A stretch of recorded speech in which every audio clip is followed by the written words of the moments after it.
Today's question comes from a friend on Facebook whose wife is in residency, about to take her first job as a full-time doctor. And so their income levels are really going to switch from that residency income to taking a full-time position as a doctor is a massive jump in income. And the question is, what are things to think about as you transition from one income level to another? Now, this is something I've gone through myself. My wife is a doctor, and we went through a transition from that residency and all that hard work through medical school and residency to taking the first job as a practicing doctor.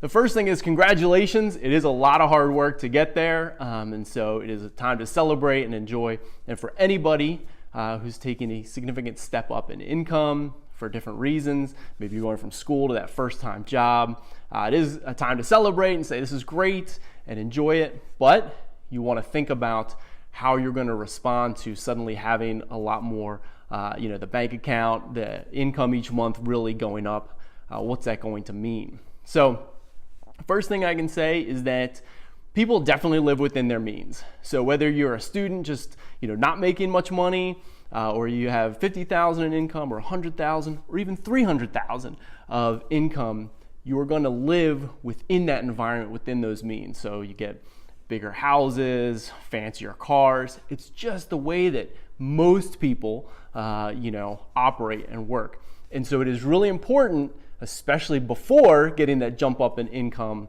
how are you going to respond to that, or what should you be thinking about? My number one tip in this instance is to start early with automatic savings at a percentage level.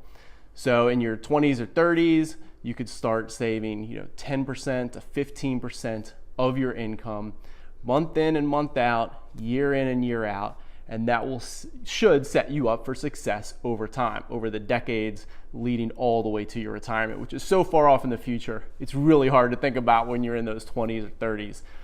Once you start getting 40s and 50s, retirement suddenly starts seeming a lot more real. But if you haven't been saving a percentage of your income in your 20s and 30s, by the time you get to 40s and 50s, the percent you have to save of your income is a lot higher. You have to save 15 to 20 to 25% maybe of your current income levels in order to be ready for retirement, because that retirement is so much closer. You're not getting the compound effect nearly as much.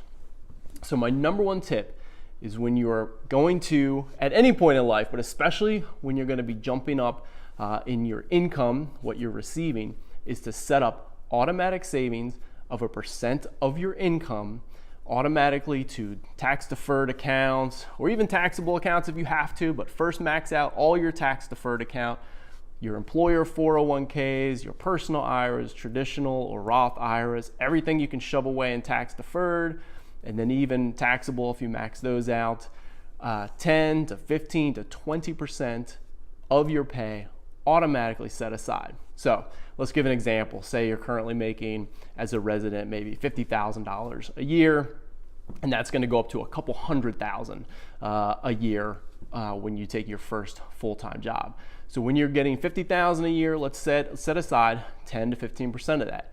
So $5,000 to $75,000 to $7,500 automatically swept out into an IRA or into a 401k. You never even see that money. So you're just living, month to month on whatever the residual is that's coming into your bank account. All right, because the employer's already taken out the 401k, or you can set up in your own checking account, IRAs, a couple $100 a month, just shoving off into an IRA. And so then your bank account, you see your statement say, I got a couple $1,000 in the bank each month. You pay your rent, you pay your mortgage, your car loans, whatever it is, and then you have the leftover, and you're just going to get to spend that money. So then when you jump up from that 50 or 60,000 to a couple $100,000, let's keep that 10 to 15%. So now you're talking, $30,000 being swept into your 401k, maybe $40,000 into your 401k from your employer. You just fill out the paperwork, automatically gone.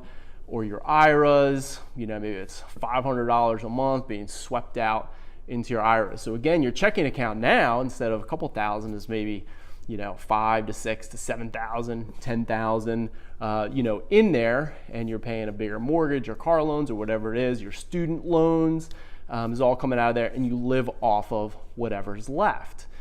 You're automatically saving that money every month away. You never even see it, so you won't be tempted to spend it. And you just live within your means. First thing, save first, right off the top, so you never see it.